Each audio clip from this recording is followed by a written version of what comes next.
네, 오늘의 정치권 이슈 국민의힘 김병민 최고위원, 더불어민주당 한민수 대변인과 짚어보겠습니다. 어서 오십시오. 네, 안녕하십니까. 네, 오늘은 이 부분부터 한번 짚어보겠습니다. 인요한 혁신위원장, 이준석 전 대표 향해서 도덕 없다, 부모 잘못이다 이런 이야기하면서 지금 굉장히 파장이 커지고 있는데 보통은 이제 한마디를 던졌다가 좀 걷어들이는 방식의 그런 전략들을 많이 활용을 했었는데 이번 발언은 걷어들이기 조금 힘든 발언이 아니었나 싶은데 어떻습니까? 그렇게 봅니다. 왜냐하면 이건 좀 넘어섰죠. 그 선을. 우리가 부부싸움을 할 때도 그 시댁 어른들을 욕을 한다거나 처가, 장인 장모 욕을 하면 그 아마 이혼으로 갈 겁니다. 그 버티기 쉽지 않아요. 그 서로 감정이 이제 격해져 가지고 주워 담기 힘든 정도인데요. 저는 이런 생각을 해봤습니다. 만약에 우리 민주당 혁신위원장이 대선을 이기고 지방선거를 이긴 정치를 무려 한 12년 정도 해온 당대표에 대해서 이런 식의 얘기를 했다. 전직 당대표. 그랬으면 아마 부모 비하했다고 난리가 났을 겁니다. 언론이나 보수 쪽에서. 이거 만 그대로 폐륜정당이라는 비난까지 받았을 거예요. 그래서 저는 이게 타당의 혁신위원장 발언이지만 이건 좀 너무 심한 것 같아요. 이준석 전 대표를 아마 인요한 위원장이 계속적으로 만나려고 했고 대구인가요? 거기 가가지고도 영어로 어떤 본인 생각에는 상당히 모욕감을 느꼈을 거라고 봅니다. 하지만 그거하고 이거하고는 또 차원이 다른 것 같아요. 거의 저는 인요한 위원장과 이준석 전 대표는 이제 감정도 그렇고 이 정도면은 더 이상 만날 수도 없을 것 같고 만나더라도 서로 간에 좋은 결론을 내기는 어려운 상황이 되지 않았을까 싶어서요. 지금이라도 인요한 위원장은 이 부분에 대해서는 사과하는 게 맞다고 봅니다. 왜냐하면 아무리 이준석 전 대표가 미워도 부모 잘못이 크다고 하는 거는 저도 그건 받아들이기가 힘들 것 같아요. 김병민 최고위원 어떻게 들으셨습니까? 네, 정치적 상황에 대해서 여러 의견들을 낼 수는 있습니다만은 부모를 끌어들이는 발언들은 부적절하다 이렇게 단언해서 말씀드려야 될 것 같습니다. 그리고 지금 인요한 위원장이 이제 이 전 대표를 향해서 하는 얘기는 결국 이 동양적 예의에 관한 측면들을 언급하고 싶었던 것 같은데 다들 아시는 것처럼 지난날 미스터 린튼이라고 불렀던 이준석 전 대표의 영어 발언을 통해서 굉장히 구설수에 올랐던 적이 있었습니다만 끝끝내 이준석 전 대표가 여기에 대한 본인의 문제점이라든지 세간의 지적에 대해서 고개를 숙이거나 반성하는 모습들이 전혀 보이지 않았거든요.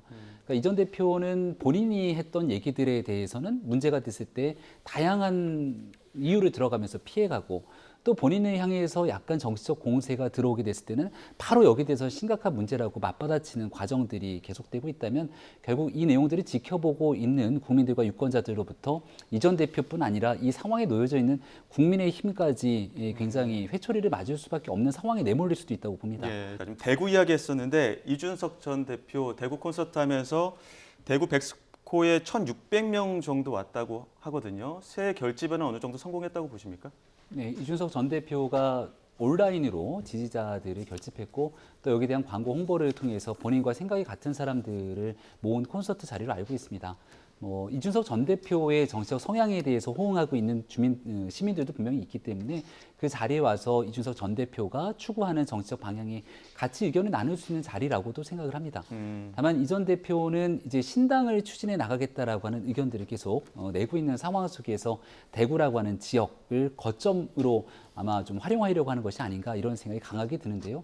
여전히 이제 노원병이라고 하는 본인이 몸담았던 지역에 대해서도 아직까지 일부 미련이 남아있는 것처럼 보여지는 상황이기 때문에 정확하게 신당을 만들려고 하는 것인지 현 정부에 대한 반감 이런 정치적 목소리를 내는 것인지 국민의힘 내에서 남아있는 가능성들에 대해서도 여전히 조금 오리무중한 상황이어서 현재까지 이준석 전 대표가 하고 있는 행보 하나하나에 대해서 모든 것들을 다 의미를 담아내기 좀 어려운 측면들이 있다는 말씀을 드리겠습니다. 이 부분도 이준석 신당의 변수가 될 것 같긴 한데 지금 오늘 국민의힘 당무감사위원회 당무감사 결과 발표하는데 하위 20% 혹은 그 이상의 컷오프가 공론화되고 있는 상황이어서 만약에 컷오프 결과가 나오게 된다면은 여기에서 이탈한 어떤 의석 혹은 의원 인사들을 좀 이준석 대표가 구애와 손짓으로 좀 어떤 이야기를 한 것 같거든요. 이건 이준석 신당의 좀 변수가 될 거라고 보십니까? 이런 이른바 지라시라고 하는 얘기들이 벌써 지난주부터 돌아서 저도 오늘 기자로부터 이렇게 받아봤는데요. 영남 의원들 많이 들어가 있더라고요. 기자분들 평가는 들어가는 사람들이 들어갔고 의외인 사람도 있다. 명단이 구체적으로 돌았는데 일단 국민의힘에서 그 명단이 뭐 가짜라고 하니까 내용을 좀 지켜봐야 되겠습니다. 근데 이게 나오면 저는 후폭풍은 상당할 거라고 봅니다. 예. 국민의힘의 영남 쪽 의원들이 뭐 과반인가요? 상당히 많기 때문에 많이 포함될 수밖에 없습니다만은 그럼에도 불구하고 이게 실제로 공개됐을 때 뭐 선뜻 받아들일 수 없는 분들이 상당히 많을 거예요. 그러다 보면은 우리 앵커 말씀하신 대로 이준석 신당 쪽에 관심이 있거나 아니면 그런 것들을 감지하고 이준석 전 대표는 이미 교감 있는 의원들이 있다고 하지 않았습니까? 예. 그래서 그런 분들 사이에서 신당이 됐던 이준석 전 대표의 행보에 가담하는 분들이 저는 분명히 나올 거라고 봅니다. 다만 지금 좀 전에 백스코 얘기도 하셨잖아요. 저는 일전에도 한번 우리 방송에 나와서 얘기 드린 것 같은데 이준석 전 대표는 기존에 보던 어떤 신당이랄지 정당을 만들어가는 과정을 밟기보다는 새로운 형태로 접근할 가능성이 높다고 봐요. 뭐 자금의 문제, 뭐 조직의 문제 여러 많잖아요. 근데 이준석 다움이 좀 있어야 될 겁니다. 그래서 이번에 백스코 행사도 보면 되게 열렬히 환영하잖아요. 예. 저런 분들이 상당히 도움이 될 거예요. 그러다 보면은 이제 당무감사에서 떨어지는 분들, 정치권 용어로 쓰면은 여야 모두 이제 공천 과정에서 낙천을 하거나 이제 출마하기 여러 여건상 안 좋은 분들이 있을 겁니다. 예. 그건 뭐 낙엽 죽기 한다는 식으로 이렇게 새로운 당이거나 이렇게 모이는 결사체들이 생길 겁니다. 예. 다만 이준석 전 대표는 본인의 신당, 새로운 당이라고 한다면 그분들 모두를 같이 흡수한다거나 아니면 뭐 가리지 않고 20%에 들었으니까 나랑 같이 하자 이렇게는 못할 거라고 봅니다. 그러는 순간 신당의 가치랄지 여러 국민적인 매력도가 확 떨어질 수밖에 없거든요. 예. 만약 그런 상황이 온다면 이준석 전 대표가 다시 어떤 갑의 위치에서 그런 의원들과 접촉하는 일들이 벌어지겠죠. 많은 국민들이 볼 때 저 A 의원은 떨어질 이유가 없는데 저건 대통령이나 아니면 뭐 이렇게 주류 세력한테 미움받고 떨어진 거네. 이런 판단이 보는 분들은 이준석 대표와 흔쾌히 같은 일을 할 수 있다고 예. 봅니다. 근데 지금 당내 책임 있는 인사가 이준석 전 대표에게 파격 제안을 계속하고 있다. 그런데 오늘 아침 이준석 전 대표의 인터뷰를 보면 이거 공갈빵 같은 제안이다 이런 이야기를 하거든요. 국민의힘이 이준석 전 대표에게 할 수 있는 제안들이 어떤 게 있습니까? 지난번에도 천하용인 중에 한 명인 이기인 씨가 이준석 전 대표에게 전권을 부여하게 되는 무슨 비상한 권한 예. 등에 대한 언급이 있었다고 얘기했지만 공천권 일부를 줄 수도 있다 뭐 이런 이야기를 들었다고 하더라고요. 이준석 전 대표가 네. 즉각적으로 그런 사실이 없다 이렇게 말을 예. 바꾸기도 했죠. 그러니까 익명의 기대에 있는 내용들을 자꾸 저렇게 이야기하는 게 결과론적으로 본인이 지향하고 있는 정치적 상황에 대한 자신감의 결여 때문에 저런 국민의힘의 내용들을 끌고 들어가는 것이 아닌가 생각이 될 수도 있습니다. 예. 저도 국민의힘을 책임지고 있는 지도부의 한 사람으로 있습니다만 당내에서 사람들과 얘기했을 때 어느 누구도 권한을 갖고 있는 사람들이 그 같은 얘기를 했다는 것을 들어보지 못했거든요. 그래서 지난날에도 얘기를 했던 것처럼 그 내용이 사실이면 이준석 전 대표가 보다 적극적으로 자신 있게 어느 누구에게 이런 얘기를 들었다라고 하는 목소리를 내줘야 되지만 현재까지는 그렇지 못하고 있는 상황이고요. 어제 있었던 대구의 자리에서도 처음에 신당을 만들겠다는 건 비명계 있는 의원들과도 함께할 수 있는 것처럼 얘기했고 국민의힘에서도 교섭단체를 능가할 수 있는 것처럼 뭔가 현역 의원들이 참여할 것처럼 얘기했지만 어느 누구도 참여하겠다는 사람이 보이지 않습니다. 결국 다시금 돌고 돌아 천하용인이라고 하는 이준석 전 대표의 사람들과 모여 있는 건데 그마저도 천하용인 멤버가 다 같이 모이지도 않았거든요. 그래서 이 전 대표가 하고자 하는 것이 무엇인지 좀 명확하게 정리할 필요가 있다. 예. 그리고 조금 전에 이 이른바 당무감사 등을 통해서 컷오프에 걸린 사람들이 함께 들어가는 것 아니냐 이런 목소리를 주시는 분들도 있는데요. 얼마 전에 대구에 있는 현역 국회의원들을 살찐 고양이로 비유했던 게 이 전 대표의 모습입니다. 기존에 있었던 사람들이 지역 정치를 중앙으로 잘 끌고 가지 못했기 때문에 대한 비난으로 보이는데 이런 사람들을 정치 경쟁력이 없는 사람으로 치부하면서 하겠다는 정치에 다시금 그 당으로 함께하겠다는 목소리를 높이게 되는 것도 모순적인 상황이 될 수 있겠죠. 예. 여러 가지로 좀 어려운 고민에 처해져 있는 것이 아닌가 생각합니다. 네. 자, 이 부분은 짧게 두 분 이야기 들어보겠습니다. 워낙 지금 국민적 관심이 높아서 한동훈 장관 배우 이정재 씨 만나서 함께 식사를 한 장면이 시민들이 찍어서 SNS에 올리면서 또 화제가 되고 있는데 뭐 시기도 있고 여러 해석들도 나오고 있고 지금 사진을 잠깐 띄워주시죠. 어떻게 보셨습니까? 이런 얘기하면 또 발끈하기 좋아하는 한동훈 예. 장관이 저에 대해서도 뭐라 공격할지 모르겠습니다만 저는 우연은 아닐 것 같다는 생각이 좀 듭니다. 왜냐하면 얼마 전에 그 부인 진모 변호사인가요?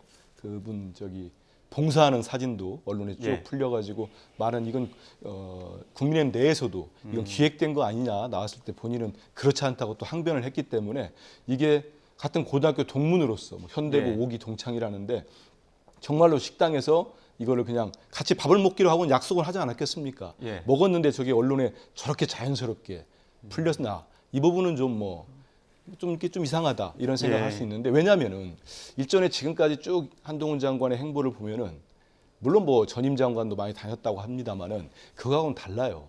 전임 장관 같은 경우는 정치인 출신이 가가지고 했지만 그리고 저는 박범계 장관 어차피 이 얘기도 되죠. 박범계 장관이 돌아다니면서 행사를 하면서 당시에 제1야당을 향해서 제1야당 대표를 향해서 그렇게 모질게 욕했다는 얘기를 제가 비판을 들어본 적이 없어요.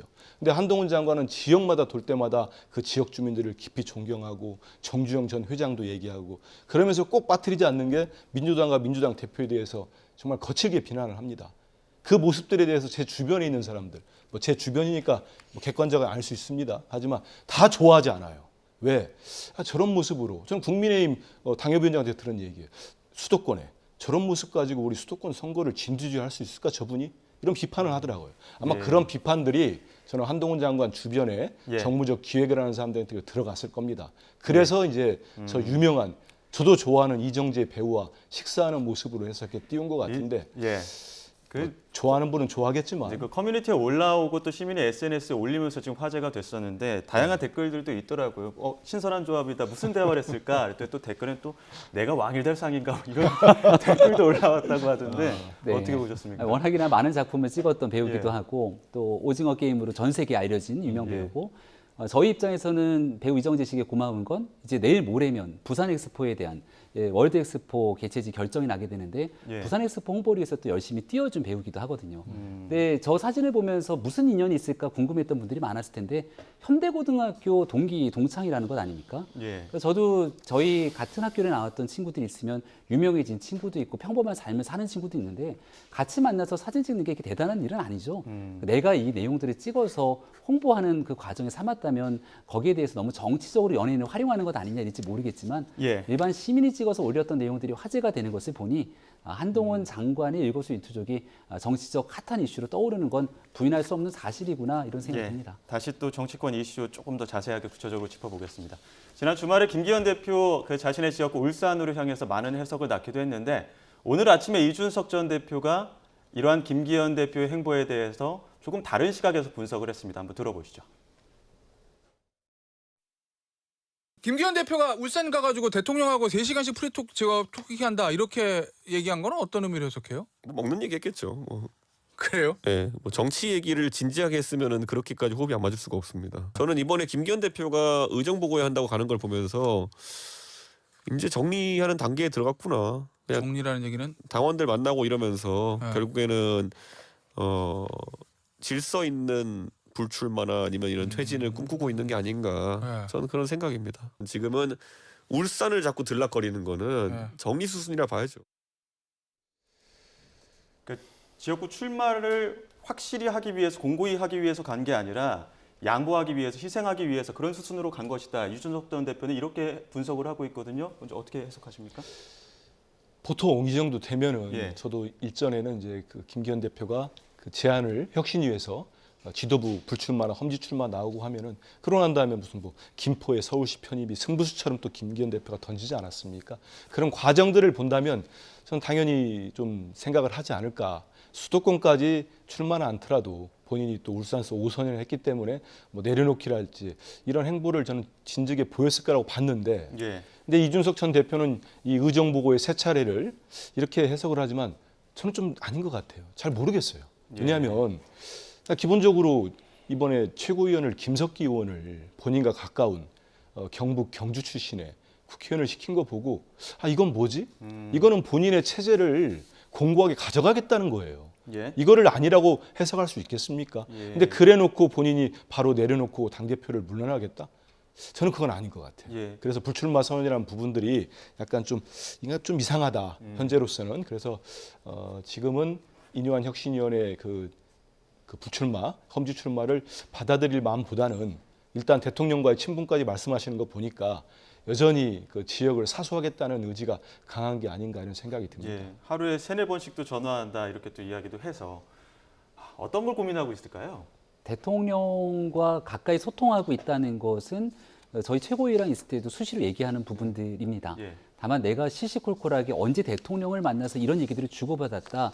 그래서 내가 이런 것들을 하고 있다고 막 떠들고 홍보하는 스타일의 정치인이 아니죠. 예. 그러니까 만났던 내용들을 굳이 구태여 얘기하지 않으면 아무도 모를 정도로 신중한 정치인으로 볼 수 있는데 그 정도로 집권당의 대표로서 대통령실 내각과 소통하면서 당을 이끌기 노력을 하고 있다 정도로 보시면 될 것 같고 예. 이준석 전 대표는 김기현 대표와 당대표, 원내대표로서 호흡을 맞췄던 적이 있습니다. 아마 김기현 대표의 성정과 또 정치적 스타일을 누구보다 잘 알고 있을 거라고 보는데 일각에서는 혁신이라고 하는 그 혁신의 희생과 퇴행하는 내 지역구 사수에만 열을 올리는 것 아니냐 이렇게 김기현 대표 행보를 비난하는 사람들도 있던데요. 아마 이 대표가 얘기하고 있는 것처럼 김기현 대표 입장에서는 혁신과 역행하는 게 아니라 나를 뽑아준 지역 주민들에게 할 수 있는 최대치의 노력을 다하고 예. 그 다음 선당후사의 자세로서 또 다른 결정지에 대한 선택은 여전히 공간과 가능성들이 많이 남아있다고 예. 저는 평가합니다. 험지 출마 지금 1호라고 해야 될까요? 하태경 의원 오늘 종로 출마 선언했는데 예. 지금 최재형 의원 지역구지 않습니까? 어떻게 바라보고 계십니까? 하태경 의원이 부산이라고 하는 지역을 내려놓고 서울 수도권에 오겠다 얘기했을 때 한 말이 있습니다. 한 석을 더 갖고 오게 되면 민주당이 있는 의석을 하나를 더 갖고 오게 되면 우리 국민의힘 입장에서는 플러스 2가 되는 거다. 예. 근데 부산의 해운대라고 하는 지역은 내가 굳이 나가지 않더라도 얼마든지 훌륭한 후배들에게 자리를 내어주면서 여기에 있는 한 석을 그대로 갖고 올 수 있는 거잖아요. 그럼 하태경 의원이 얘기했던 바대로 지금 민주당이 아주 굳건하게 가지고 있는 수도권 의석에 도전을 해서 그걸 하태경 의원의 경쟁력으로 가져와야만 플러스 2가 되지 않습니까? 종로는 지금 최재형 의원이라고는 국민의힘 의원이 있는 곳입니다. 예. 그럼 최재형 의원의 경쟁력은 논외로 두더라도 일단 명분적인 측면에서 하태경 의원이 처음 부산이 아닌 수도권을 선택한다고 했을 때의 얘기와 좀 결이 다르긴 하죠. 예. 아마 여기에 대해서는 조금 더 깊은 고심이 필요한 지점이 있다고 생각합니다. 종로가 갖고 있는 그 상징성도 있지 않습니까? 민주당에서도 뭐 임종석 전 비서실장 나올 것이다 이런 출마설도 뭐 다양한 인사들이 돌긴 하는데 어떻게 바라보고 계십니까? 하태경 의원의 출마 선언. 우리 김최고 의원도 말씀했지만은 이건 저는 좀 이해하기 쉽지 않아요. 말씀 이제 본인이 올라온다고 할 때 부산에서 집을 뺀 거 아닙니까? 예. 서울에 이제 전셋집들 본인 살 집을 계속 알아보고 있는데 상황이 상당히 여의치 않은 것 같아요. 그리고 종로까지 갔는데 수도권에 험지 와가지고 민주당 의원에 있는 의석을 가서 자기가 본인이 쟁취해내서 예. 당에 도움되겠다는 분이 결국 지금 출마 선언한 곳이 본인들 국민의힘 의원이 있는 종로를 선택해버리면 이게 뭡니까? 자기들끼리 싸움하는 것밖에 더 됩니까? 전 그래서 이건 선뜻 이해가 안 됩니다. 하태경 의원님 악수를 두신 것 같은데 이러면 당내에서도 반발이 나오고 그럼 최재형 전 감사원장 지금 최재형 의원은 또 뭐라고 하겠습니까? 이런 얘기가 있고 우리 당에서는 여러분들이 거론이 되고 있고 현재는 우리 지역위원장은 곽상은 변호사라고 우리 노무현 대통령 고 노무현 대통령 사위분이 계십니다. 그래서 예. 아마 여야 모두가 상징하는 것이기 때문에 이런 게 만들 거라는 생각이 들고요. 저는 앞서서 말했던 김기현 대표가 우리 김최근 말씀대로 그런 선택할 수도 있다고 봐요. 하지만 이게 여러 가지 논란이 생기고 이뉴한 혁신위와 김기현 대표가 격한 갈등을 빚는 모습을 전 국민이 알게 됐어요. 지금 이분이 불출마 선언해도 정말 효과는 거의 없게 됐다. 예. 이런 말씀을 드립니다.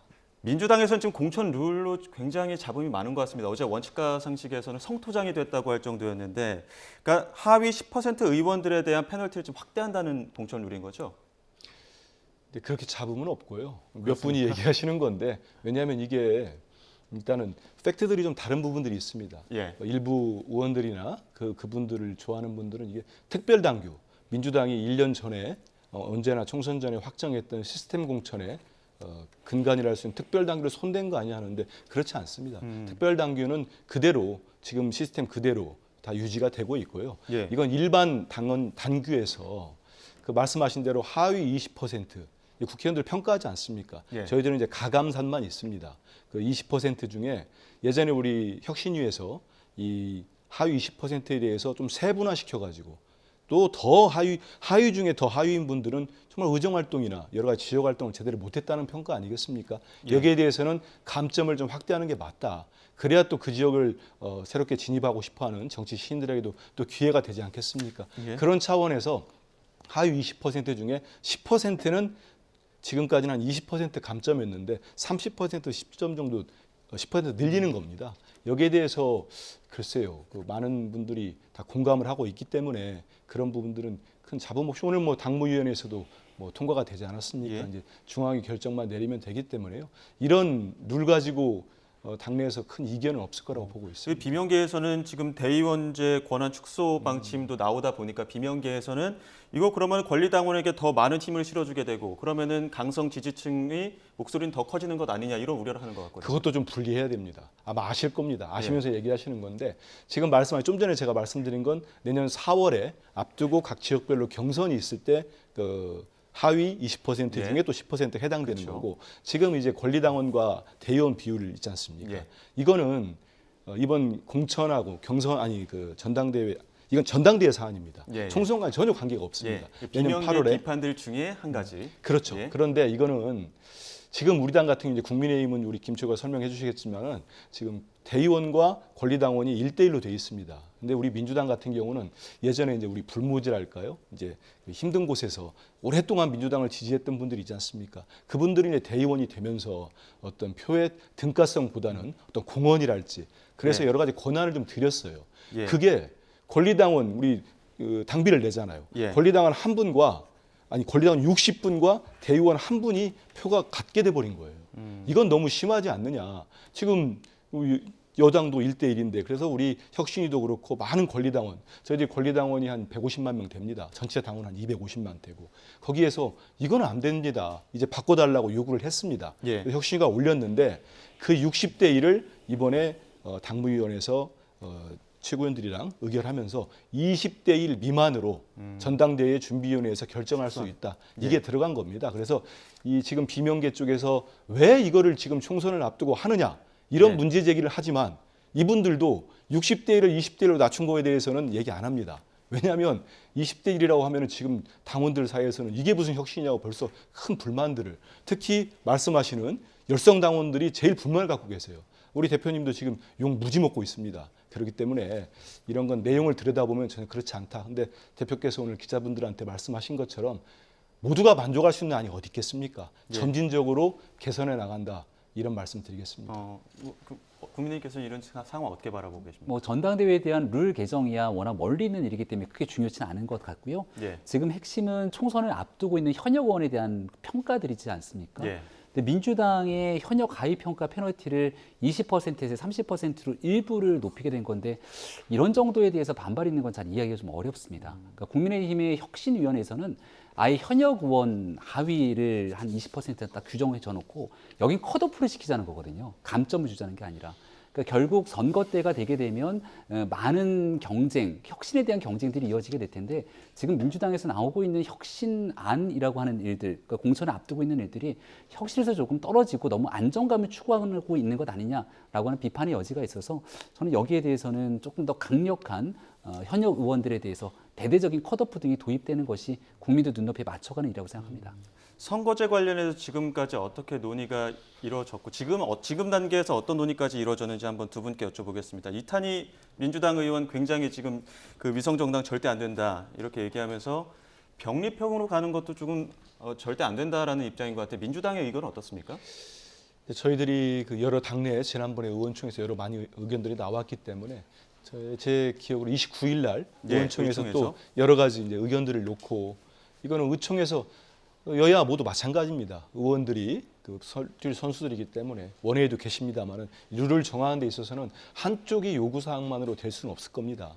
근데 일단 말씀하신 대로 지금 현재 준연동형제가 바람직하지 않다는 건 공감대가 있습니다. 왜냐하면 지난 총선 때 준연동형제를 도입하고 어떤 제도의 취지, 뭐 장점은 뭐 설명을 안 드려도 다 알고 있습니다.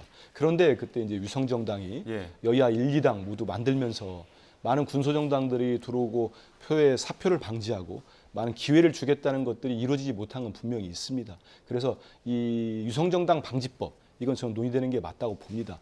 다만 지금 정개특위에서 우리 당 의원들이 지난번에도 이 유성정당 방지에 대한 논의를 하자고 했을 때 국민의힘 의원들은 여기에 대해서는 아주 강력하게 반대를 하고 있거든요.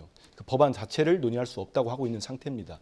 그리고 지금 이제 병립형으로 이 비례대표제를 원래대로 가져가자. 근데 우리 당 입장에서는 지금 원래가 이 권역별 연동형제 도입하자는 주장들이 많이 있었습니다. 그래서 1차적으로는 정개특위에서 여야 의원들이 합의를 하는 게 중요하다고 생각합니다. 이건 선거의 룰이기 때문에 거기서 여러 안들을 놓고 국회의장도 제시한 또 안이 있다고 저 들었습니다. 그렇기 때문에 의석수를 눌릴 수는 없는 거고 지역 이 비례대표 말고 지역 의석수도 줄이기가 상당히 어렵지 않습니까? 그런 상황에서 여야 모두가 머리를 맞대고 그럼에도 불구하고 합의를 했을 때 국민들을 보실 때 그래도 지난번보다는 나아졌다 이런 평가를 들을 수 있는 안들을 찾아내기를 기대하고 있고 저는 이렇게 진통이 있는 만큼 그런 안들이 찾아질 거라고 보고 있습니다. 예. 국민의힘은 그럼 병립형으로 돌아가자고 하는 근거는 뭡니까? 지난날 21대 총선을 앞두고 무리한 선거법 개정이 있었습니다. 결국은 이 선거법이라고 하는 건 게임의 룰이기 때문에 양당의 합의를 통해서 선거법을 개정해야 됨에도 불구하고 예. 당시에 공수처 그리고 검경수사권 분리 조정들과 함께 맞물리면서 이 선거법을 당시에 야당이었던 국민의힘의 어떤 동의도 받지 않은 일방적인 처리 통과를 했습니다. 전혀 동의되지 않는 상태이기 때문에 국민의힘 입장에서는 이른바 위성정당이라는 정당을 만들 수밖에 없는 상황에 대해서 설명을 해왔고요. 민주당의 상황은 좀 다르죠. 민주당은 당시에 위성정당을 만들지 않겠다고 선언하면서 이 선거법을 일방적으로 처리 통과를 했는데 그리고 난 뒤 위성정당을 만들면서 국민적 여론의 지탄을 받게 됐죠. 이 부분에 대해서 여전히 과거에 만들었던 일방 처리 선거법이 잘못된 상황이기 때문에 원래대로 돌려놓는 것이 적절한 상황이고 그 이후에 추가적인 논의들은 이제 얼마든지 해나갈 수 있겠습니다만 지금은 이제 선거가 목전에 있는 상태 속에서 정상적인 범주 내에서의 병립형으로 돌아가는 것이 국민께 조금 더 솔직한 방법이라는 점을 말씀드립니다. 예, 알겠습니다. 여기까지 듣도록 하겠습니다. 지금까지 국민의힘 김병민 최고위원, 더불어민주당 한민수 대변인과 함께했습니다. 오늘 말씀 고맙습니다. 예, 고맙습니다.